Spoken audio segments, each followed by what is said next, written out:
We have a colleague here at UCLA who teaches or just retired from the economics department, and he's probably one of the American economists who knows the most about Latin America. His name is Arnold Harberger. And Harberger wrote a paper once about economists in Latin America, and he titled the paper "A Handful of Heroes." And he said that there were individuals that we economists always focus on policies, on teams, but there are individuals who were heroes in the economics universe in Latin America. And what I want to say is that Sergio Fajardo is one of the heroes in the political sphere in Latin America. I met Sergio a long time ago. We cannot remember when. At some conference when he was mayor of Medellín, and then he went on to become governor of Antioquia, one of the most important provinces, or ¿Estado o provincia? Departamento. Ni uno, ¿verdad? Ni el uno ni el otro. Departamento. Okay. And he was brilliant in his capacity. Sergio is a mathematician. And if you Google him, you will find that he's published books on stochastic processes. Right? So, wow, politician doing stochastic processes. He was instrumental in the effort that Medellín made to bring back into society the former guerrillas from the FARC and other groups. And that was one of the, I think, most beautiful efforts, very creative, very courageous. He's also very courageous, un hombre muy valiente, which is, it's very, very, very important. And he comes from, and I cannot not mention this, Sergio, he comes from a very artistic family. His father was a very well-known architect, and he designed one of the tallest and most striking buildings in all of Latin America, including Mexico. So it gives me a great pleasure to introduce Sergio Fajardo, and I thank him for honoring us with his presence here.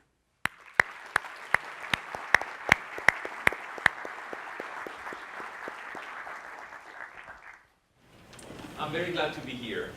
Thank you for being invited. I assume because Colombia is the most spectacular country in Latin America, and then that's the reason we don't appear in there.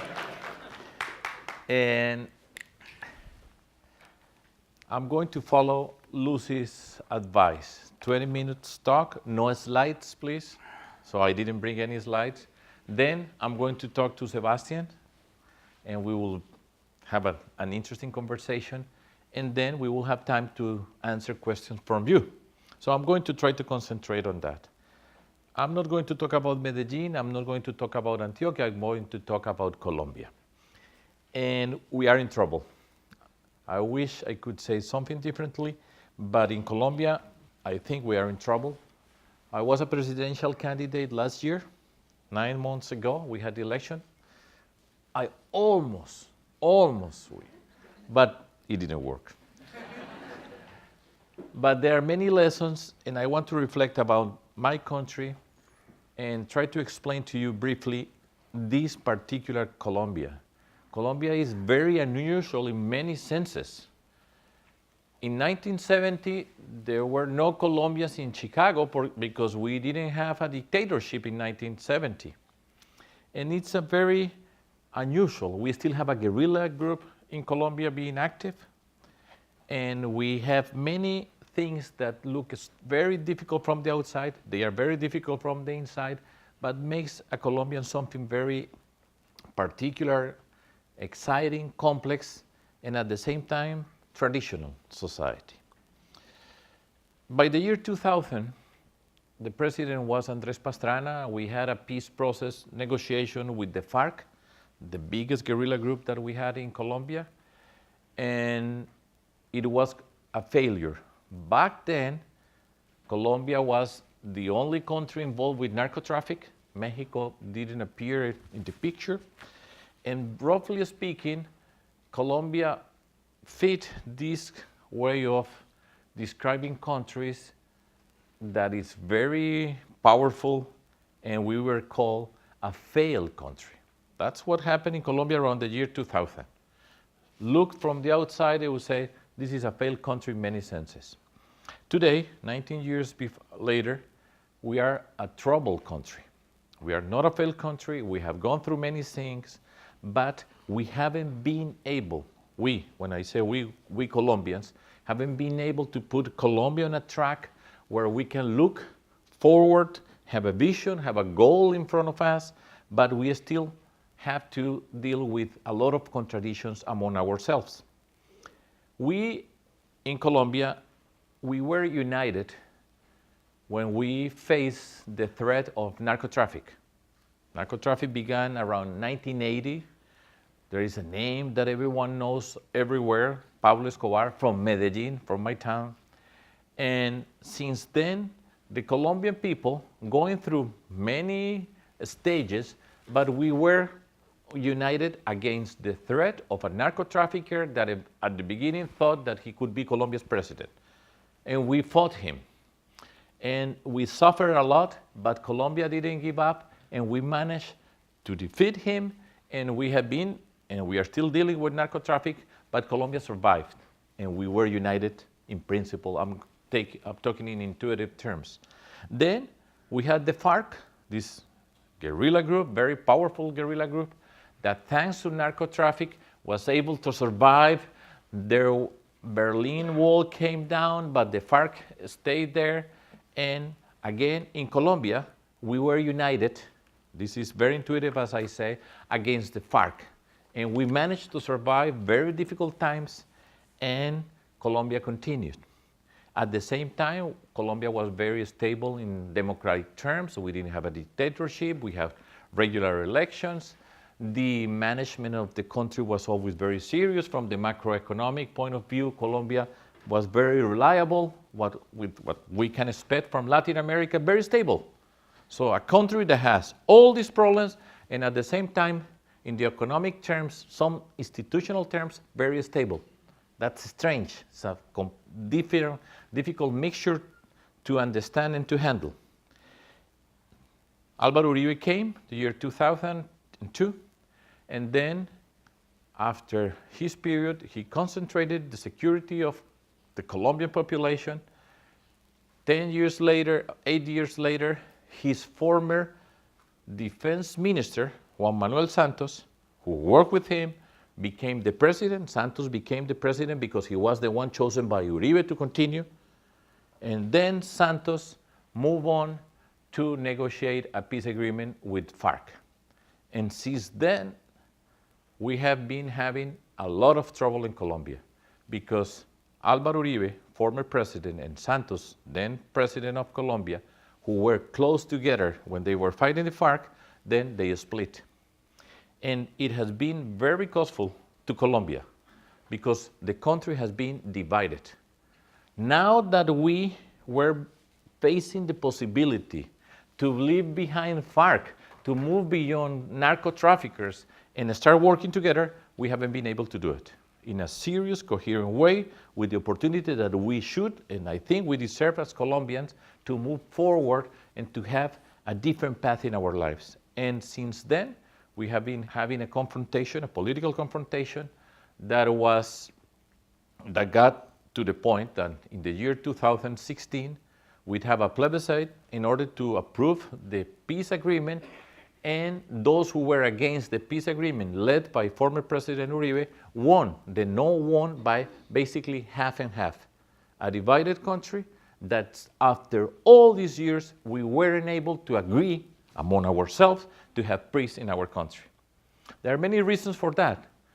And I believe I am for the peace, I was for the peace agreement, and I would be for the peace agreement again, but there are many reasons that didn't happen, but what we have had since then is a country in internal confrontation.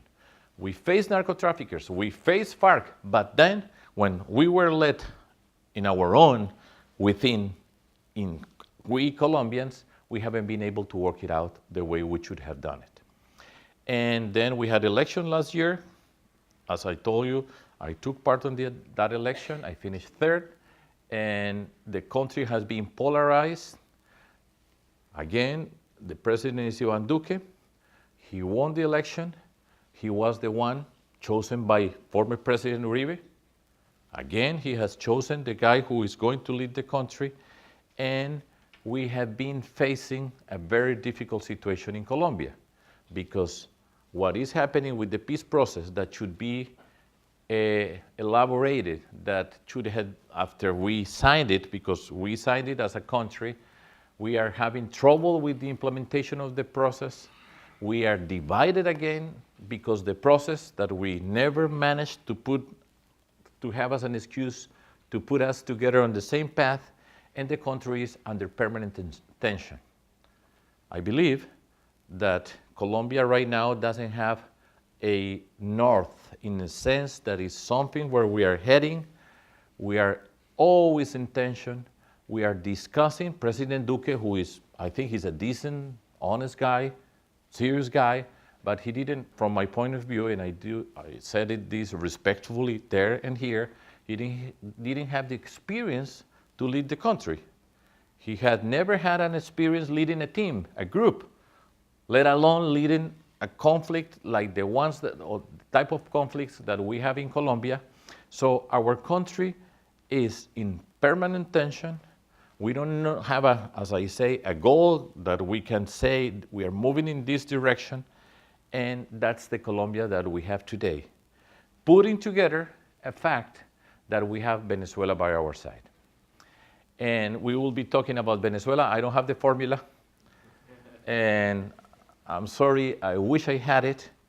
I have no doubt that the government, Maduro's government, is a dictatorship, 21st century type.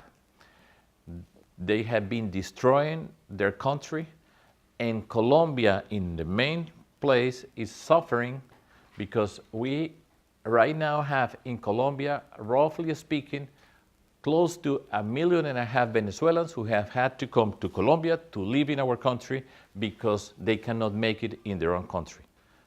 Not only Colombia, but throughout Latin America, up to Mexico and all the way down to your friends Argentina, we have had Venezuelans spreading all around. And that's a real humanitarian crisis that we have in our country, in our neighbor country, Venezuela. And it affects us directly. I want to say that I'm very proud of the way Colombians have received Venezuelans.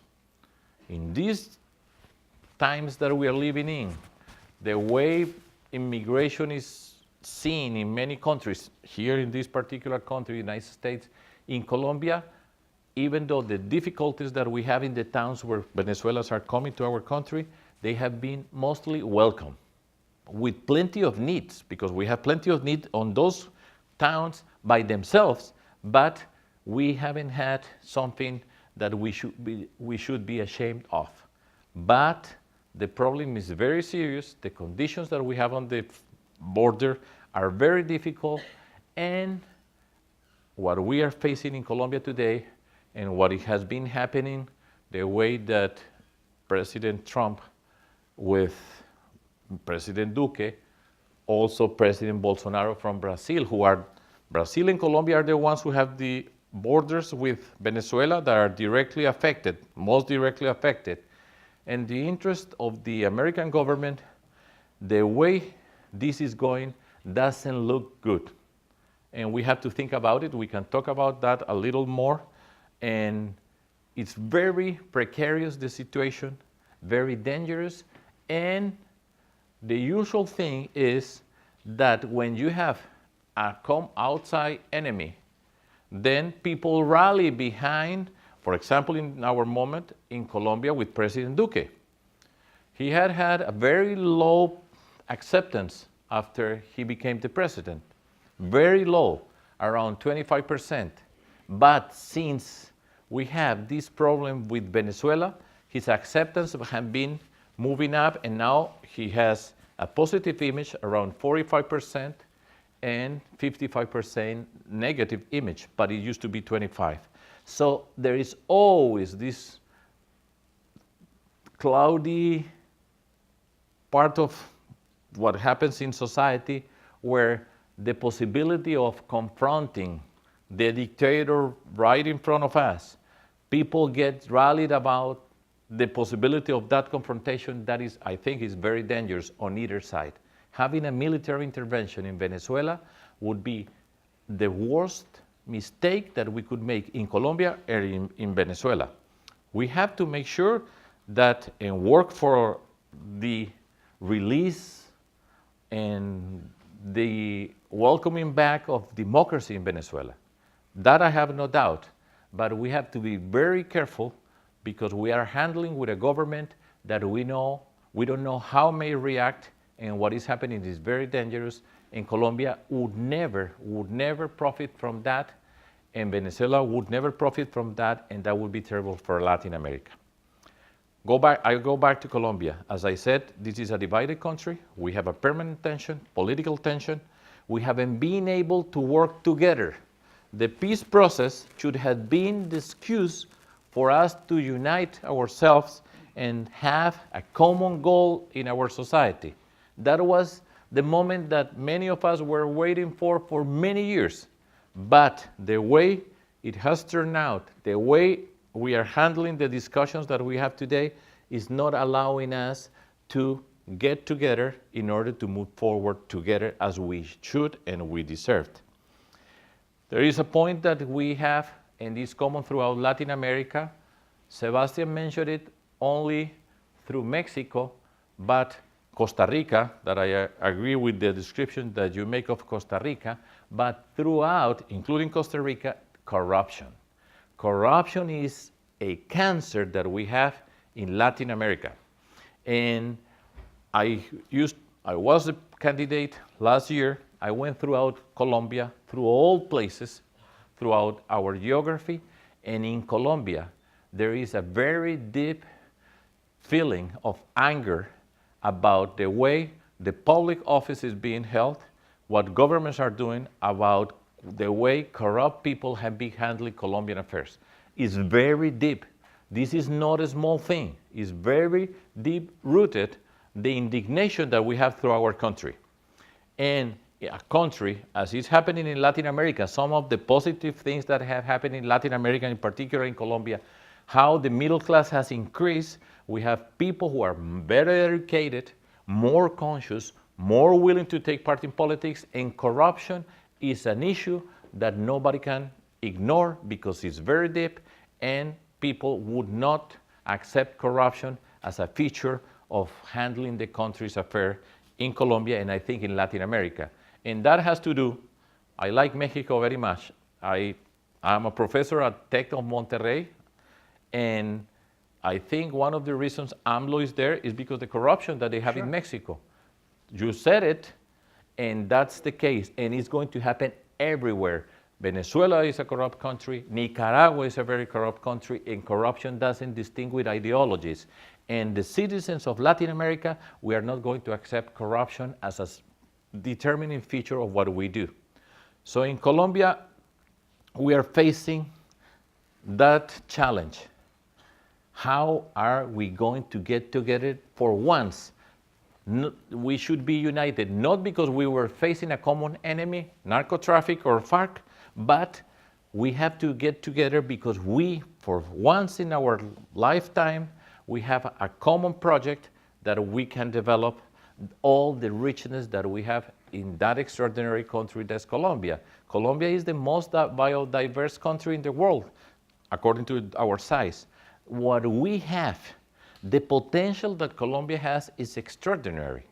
There is a way of describing it and saying, if with all the problems, with all the things that we have faced, we have done as we have done, can you imagine what Colombia could be if we were able to work together to bet on our talent, to bet on the richness that we have, and for once, instead of thinking about destruction, that's what we had been facing all our lives.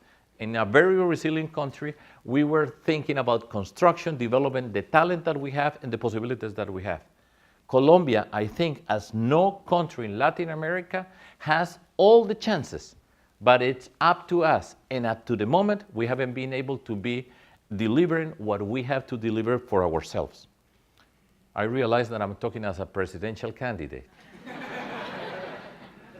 But I say it because, of course, I love my country. We have gone through very difficult things. As in Medellín, we have gone through very difficult situations in our country, and we have shown that we can overcome them. And once we have the opportunity to be together, we haven't been able to do it. And that word that we need in Colombia is reconciliation, reconciliación. We have to learn in Colombia to be different without being enemies. In Colombia, we are different, immediately we're enemies, and the animosity that we have ourselves very quickly becomes violence. And we have seen violence in our country. And that's a challenge, it's a very deep challenge that we have in our country, in Colombia.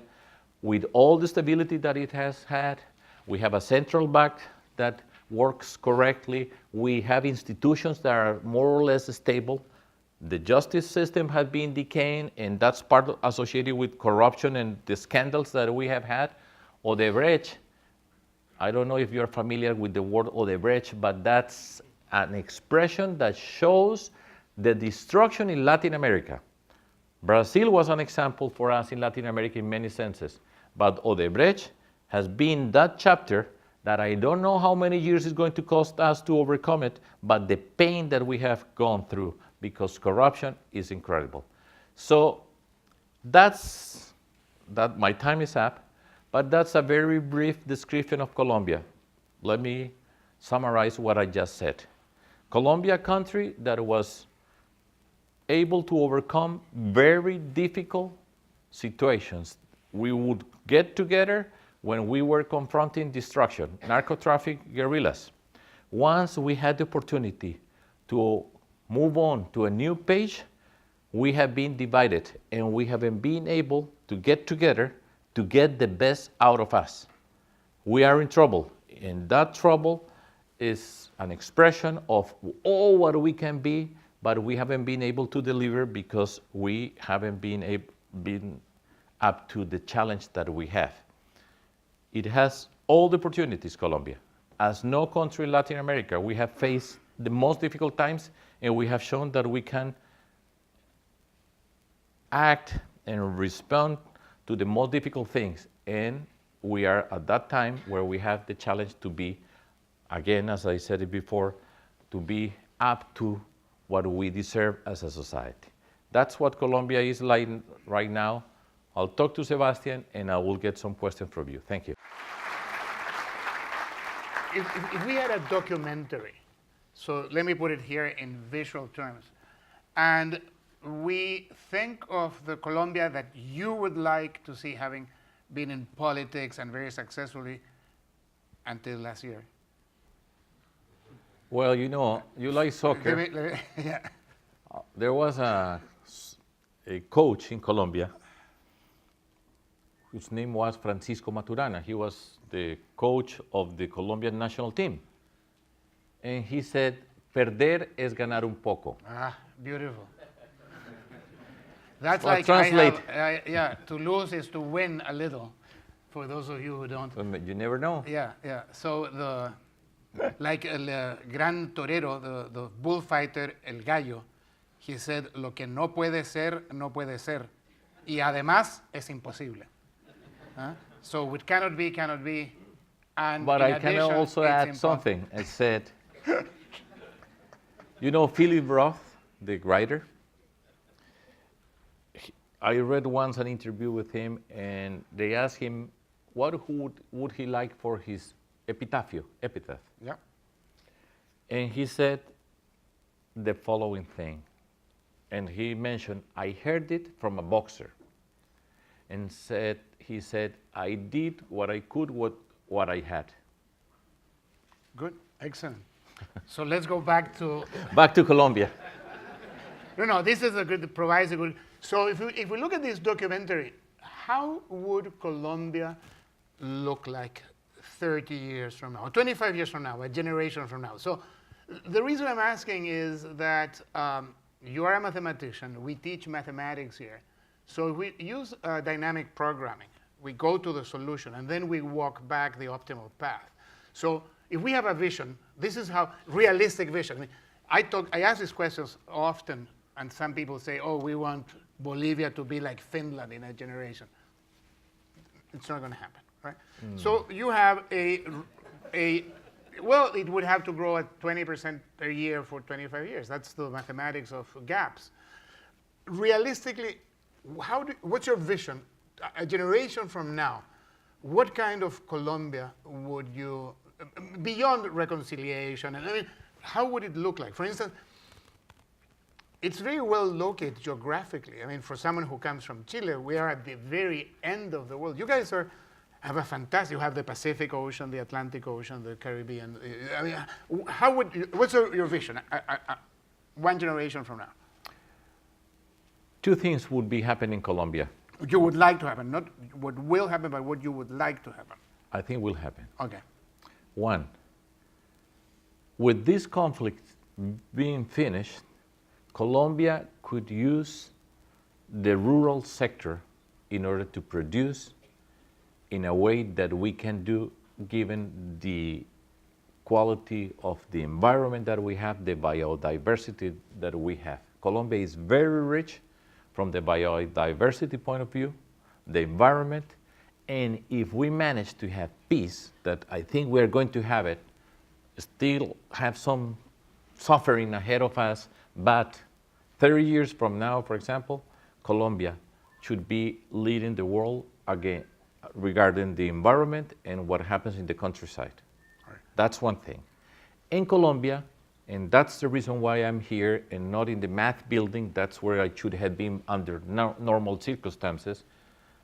And actually, I am a logician. Within mathematics, I do no calculations. I come from mathematical logic, the most abstract world that human beings have developed, mathematical logic.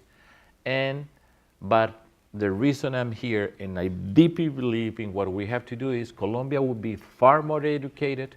Instead of spending all the resources in destruction and war, we are going to have a country that is going to excel because the education, the science that we are going to develop, and the technology. Colombia is a very talented country. And it's not because I am Colombia. I deeply believe that we have all the talent, but we haven't given the chance for us to make education the engine of transformation. That's my dream.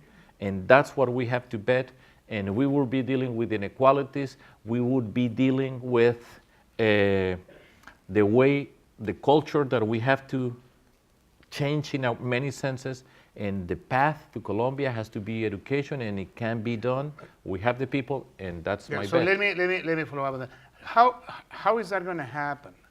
I mean, the reality today in education, biodiversity, of course, it's there, it's a great potential, but in the reality in education in Colombia, with very few exceptions, gimnasio, el colegio en Bogotá, el gimnasio alemán, Moderno. Okay. Or the university where you went to, Universidad de los Andes, which is one of the best in the world, I think.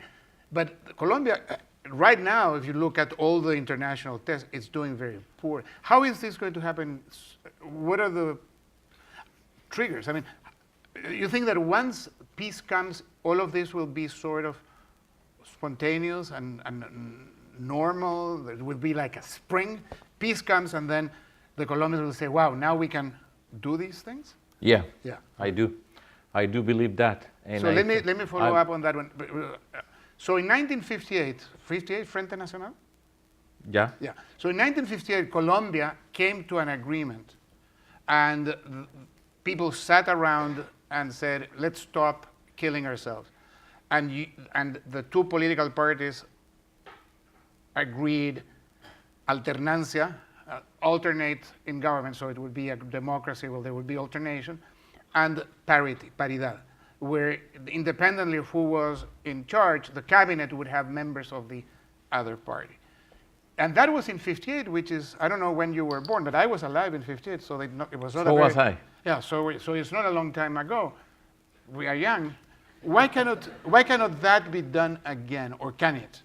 Can that be in a modern 21st century setting where instead of 2 parties, maybe there are 5? You guys did it once. Why cannot you do it again? Or can you? I was going to say I have to be the president, but Well, I'll vote for you. okay, good. But I'm serious. The point is that we have had this confrontation, and the president represents former President Álvaro Uribe. He did his part in history, but you have to know when your time is over, and we have to move on to new realities. And I think that's what hasn't happened in Colombia. And we have to come up with a government, and that's why I wanted to be Colombia's president, a government that can make sure that we can get together. I use the expression, we can be different without being enemies.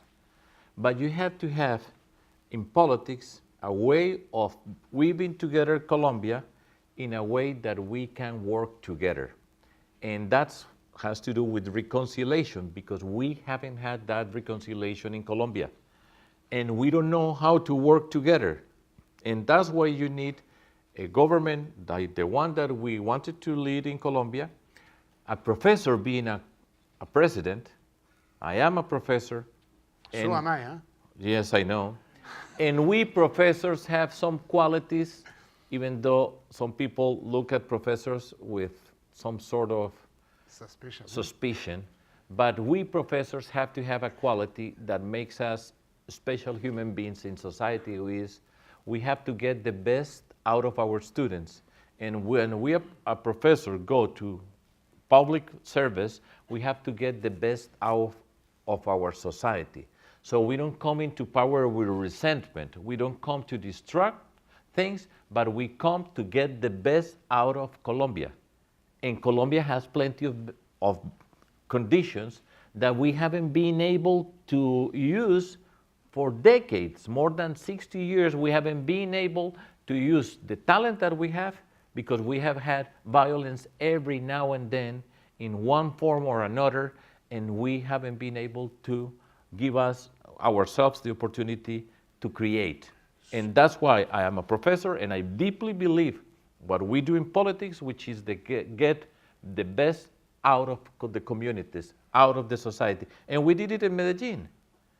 In a very difficult situation, we began changing under very difficult circumstances, and that's why I tell you, I deeply believe that when you have been through very difficult circumstances, if you manage to change, many things can happen very quickly, because we have been repressed, and we have all that energy that could be used productively. Yeah. I deeply believe in that because I have seen it.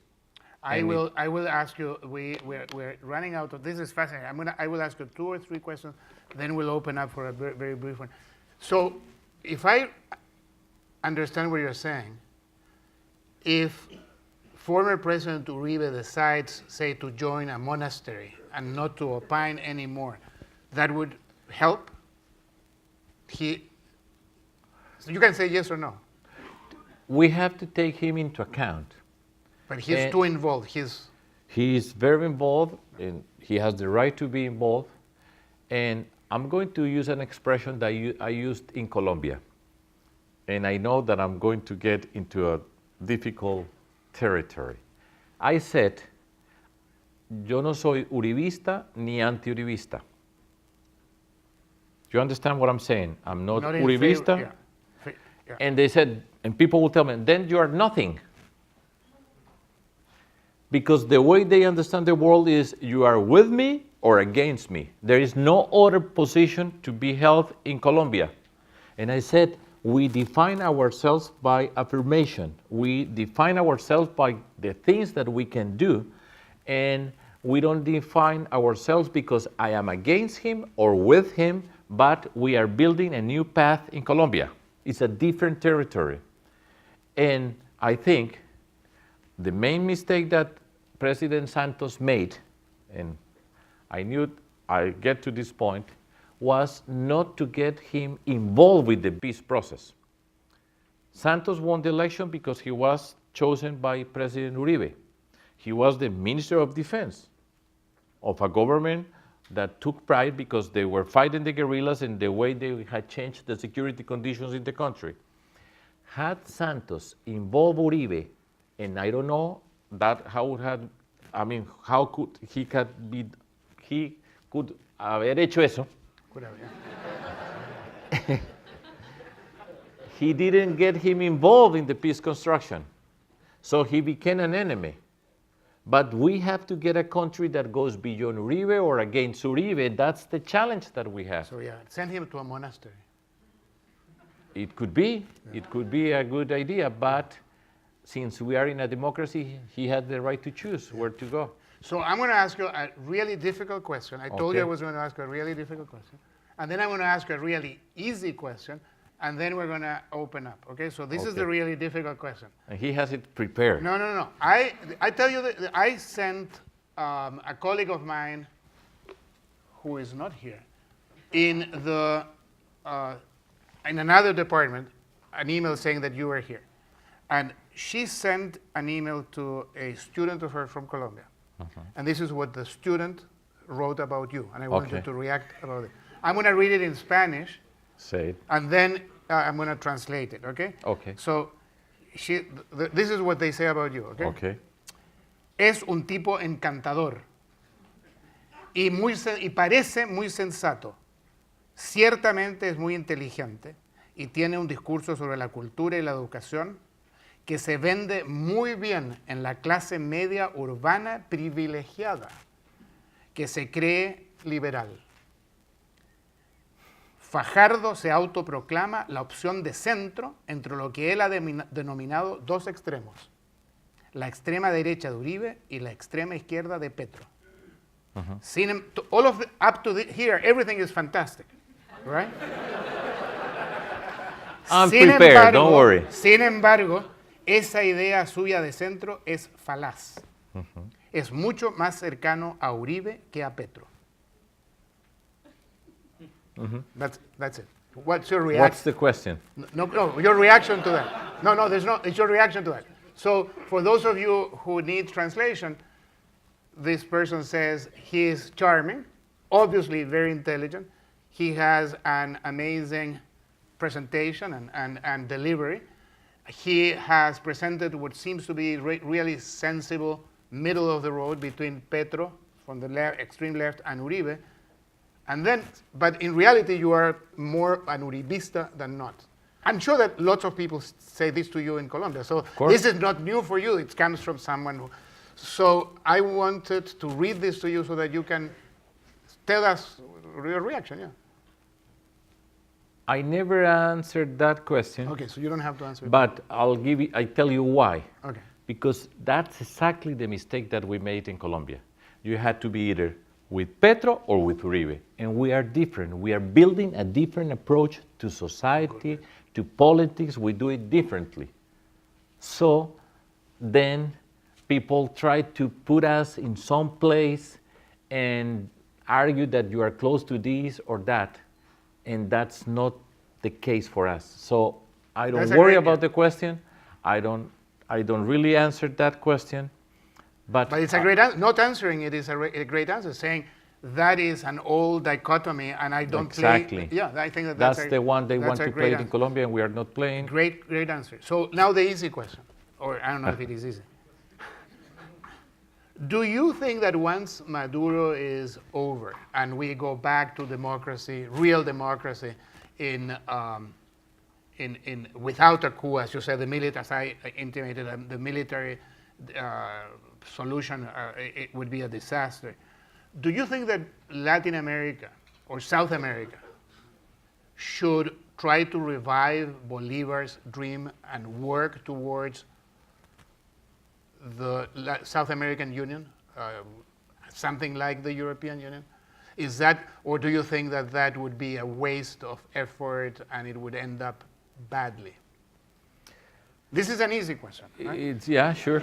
It's an easy. We Latin Americans, we still have to go a long way before we can work together. It's unfortunate. we Latin Americans have a difficult time working together. Within Latin America, in each of our countries, we have trouble working together. That's one of the problems that we have had historically. So that is going to continue being a dream for many generations because we have to learn to work together. I remember a math professor in Colombia from Japan, Professor Takeuchi. Maybe some of you may have heard of him. And he went to Colombia and lived in Colombia and died in Colombia. He became a Colombian. He said, one Colombian against one Japanese, the Colombian would defeat the Japanese. But two Colombians against two Japanese, all the Japanese will win. We cannot work together. That's something that we still have to go, and it applies to Colombia, throughout Latin America, and unfortunately, we have a long way before we can dream of working together. Yeah, but so I unfortunately I agree with you. The reason I'm asking, of course, is that, and I'm excluding Mexico, which looks north, right, in spite of all the problems with the wall and so on. But there's 450 million people, a great market, great opportunities if we were to get together. But I agree with you, it's more of an illusion than a reality. So let's open up for a few questions from our great, yeah, so there's a mic. If you could go to the mic, that would be fantastic. My name is Thomas Reeves. I'm not from Finland, but I am from Denmark. Okay. And so in the comparison, one of the things that I note is that one of the foundations for the success in the Nordic countries is a very substantial faith in government doing the right thing, in government institutions, in education. And of course, you mentioned diversity in Colombia, and sadly, the Nordic countries are not particularly diverse. But this elemental function of trust and faith in government, which I think also is severely lacking here, how would you propose to implement that in Colombia in the next generation? Sergio, you said you like Colombia. What's worthwhile about it? Well, you touch a point of corruption, and you just mentioned about a Japanese professor, and we all know and we respect Japan and Scandinavian nations. They don't have that problem of corruption. Now, my question to you is, well, I'm from Bolivia, so I've seen it, all these things. So my question to you is, what do you have to do in order to take it out from the root of the corruption? You know, there's a lot of excuses. They're poor, they're less paid and everything, but I don't think that's a perfect example of why you have to be corrupt. So Professor Edwards gave you a stochastic problem right here, right? Put yourself in the future, now walk the problem backwards. The variables here are all those things that you cannot predict in terms of the will of the various sectors in Colombian society.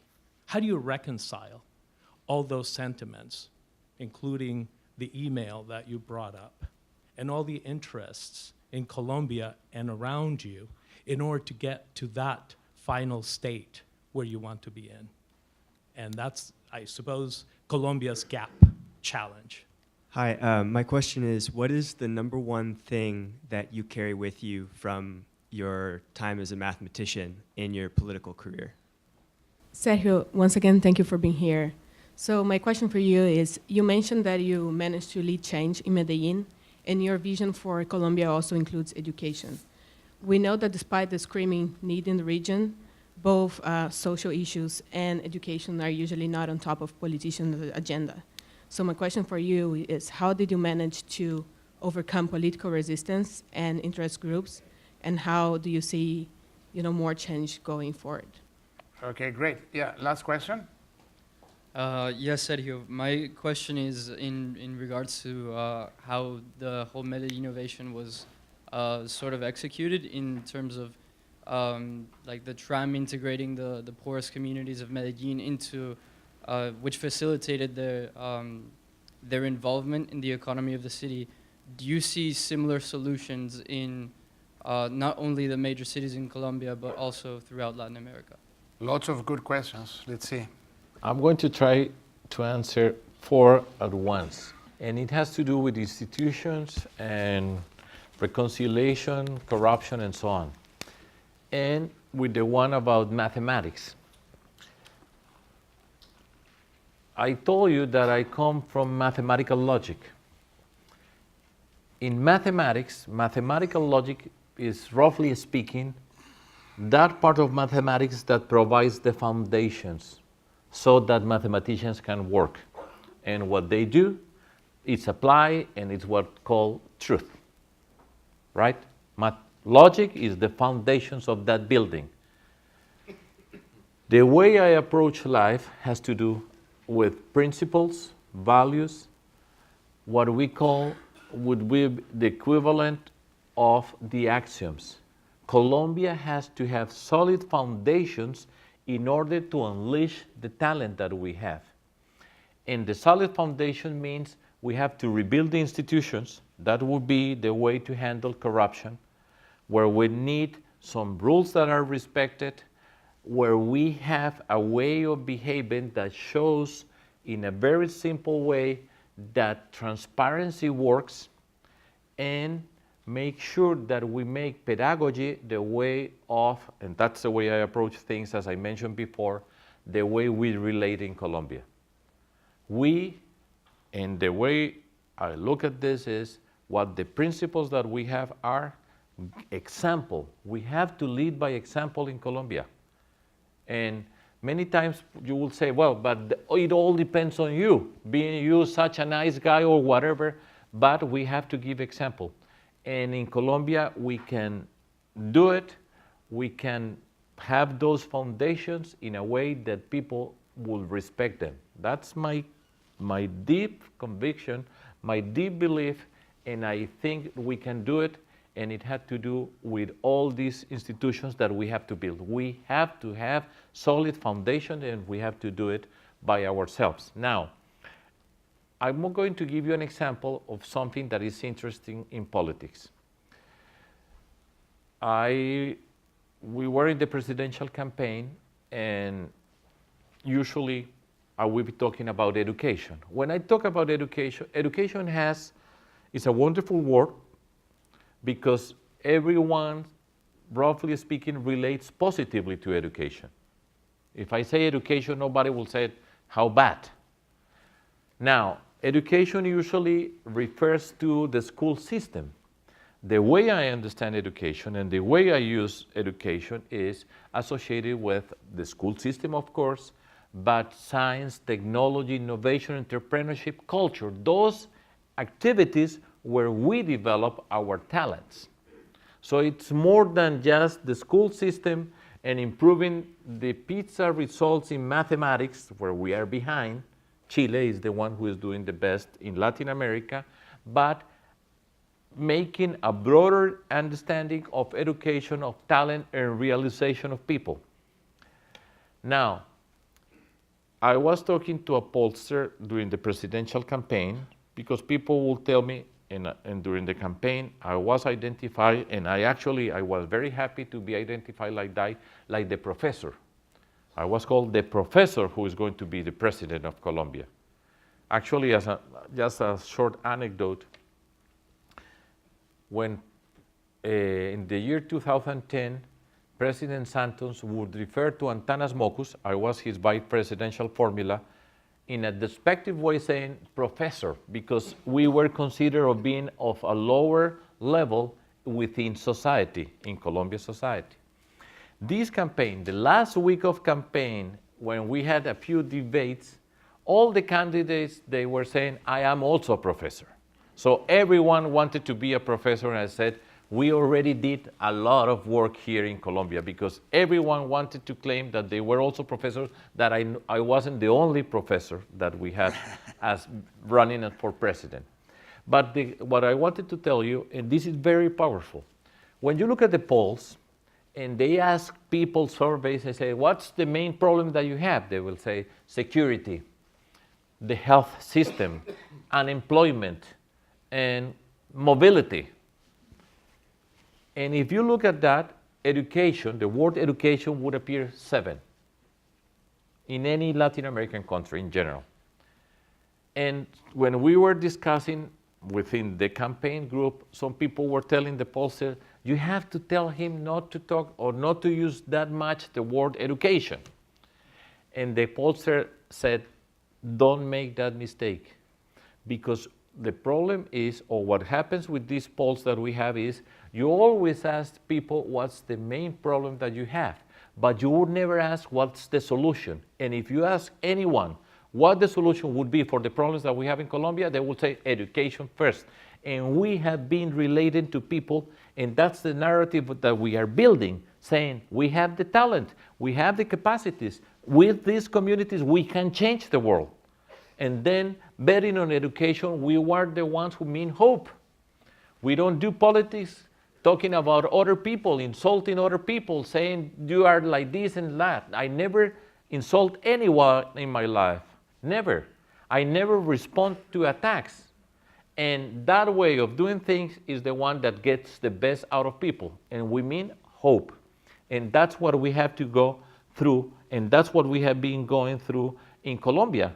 The way we have been doing politics, and it's associated with that. And once he gave me that explanation, very short explanation, but that was very powerful. We were getting in touch with people in a different level of communication with them. And Colombia, as I said, the geography of Colombia is extraordinary. It's very difficult because we have the Andes Mountains coming through Colombia. Once they come to Colombia through the Ecuador, they split in 3 huge ranges of mountains. That makes us a privileged country with our biodiversity. We have the Amazonas, the Orinoco, El Pacifico, El Caribe, the mountains, and we are the most biodiverse country in the world. We will be second behind Brazil, but given our size, we have far bigger biodiversity. Now, it makes things very difficult for us to communicate. To go from one place to another place in Colombia is very difficult because the mountains is what we have to go through. But that has meant that we have plenty of middle-sized cities spread throughout the country. We are not like Chile that has Santiago as the main city with such a difference from the others. And Colombia is very fragmented. And we have plenty of cultures spread around. So you have in Colombia, in spite of all the violence that we have had, in every country in Colombia, people sing, dance, we have music throughout. We are very rich in our culture. And we have the word diversity all over the place. And if we manage to put that diversity together, we can do extraordinary things. Because, as I said, we need very little, but it's very difficult to get, which is Colombians getting together to give ourselves the opportunity to do things like that. Clear rules. The way I have a phrase that I like to explain to people, and I'm going to do it to finish, which is the following. We believe and we act, and it's associated with myself being a logician, the means justify the end. The path that we follow in order to get where we want to go will determine how we are going to behave once we get in there. As opposed to the end justify the means, which is the way corruption gets into power. Because the way corruption gets into power, I'm simplifying, is clientelism. They pay in order to get into power, and once they get into power, they are going to steal the money from the people. And the path is what makes the difference. And trust, which is the word associated with fighting corruption, building institutions, as in Denmark, the trust is a construction. And in order to build trust in a society, which would be the richest thing that we can have as human beings in general, but as a politician to have trust, that means, and I have a small formula that says, trust is coherence, you walk and don't contradict yourself, and consistency, which means you all will respect the same principles that you have been respecting in your life. So if you understand the transformation as a process by steps, and you follow, and you are coherent, and you are consistent, you build trust. And once you build trust, You are building different institutions, and you are transforming society. A logician is speaking to you. Sergio, thank you so much. This was very inspiring. Thank you.